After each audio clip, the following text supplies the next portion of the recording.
శుభవార్త మనకు అందేటట్టు చేశాడు. అందరికీ చల్లాడు సువార్త, కానీ అందరూ తీసుకోవాలా. మెత్తని హృదయాలు ఏవైతే ఉన్నాయో, మంచి నేలలు ఏవైతే ఉన్నాయో ఆ హృదయాలు తీసుకున్నాయి. ఈ హృదయాలను ఆయన ముందే ఎరుగున్నాడు. ఎప్పుడు ఎరుగున్నాడు నిన్ను నన్ను దేవుడు అంటే, ఇర్మియా గ్రంథంలో చెబుతాడు, తల్లి గర్భములో పిండముగా నీవు రూపింపబడక మునుపే నేను నిన్ను ఎరిగి తిని అంటాడు. మైండ్ పోయిద్ది అసలు. పిండంగా రూపించబడి పెరిగి పెద్దయి మన బుద్ధులు బయటపడితే ఎరగటం జనాలకు తెలుసు.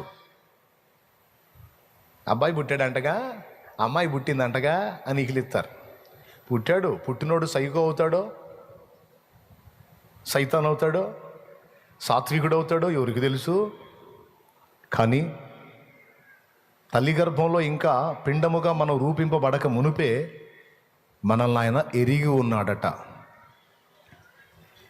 అర్థమైందా?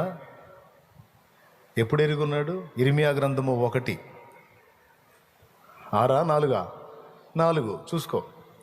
ఇర్మియా గ్రంథం 1వ అధ్యాయం 4వ వచనం, అందులో చెప్తున్నాడు 5వ వచనం, గర్భములో నేను నిన్ను రూపింపక మునుపే నిన్ను ఎరిగి తిని, నీవు గర్భము నుండి బయలుపడక మునుపే నేను నిన్ను ప్రతిష్ఠించి తిని, జనములకు ప్రవక్తగా నిన్ను నియమించి తిని అన్నాడు. ఎప్పుడయ్యా? పుట్టిన తర్వాతనా లేకపోతే పుట్టక మునిపేనా? 5వ వచనం, గర్భములో నేను నిన్ను రూపింపక మునుపే నిన్ను ఎరిగి తిని. అంటే తల్లి గర్భములో మనల్ని రూపిస్తున్నవాడు ఎవరు? అమ్మాయి పుట్టాడా, అబ్బాయి పుట్టిందా? అబ్బాయి పుట్టాడు. అబ్బాయి పుట్టాడా? అబ్బాయా? అమ్మాయి పుట్టింది. అమ్మాయా?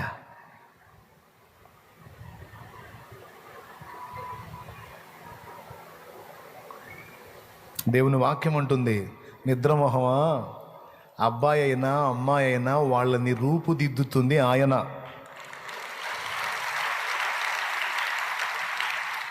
నీకు 2 పుట్టినా, 3 పుట్టినా, 4 పుట్టినా, నీకు ఓపిక ఉండే 40 మందిని కన్నా, నీ కడుపులో ఉన్న పిండాన్ని రూపుదిద్దుతుంది ఆయన. ఒకవేళ మనుష్య సంబంధంగా ఏదైనా టెక్నాలజీ ఉపయోగించి నువ్వు రూపుదిద్దావా, ఆ దిద్దబడిన వాడు నిన్ను నాశనం చేసే సైకో అవుతాడు.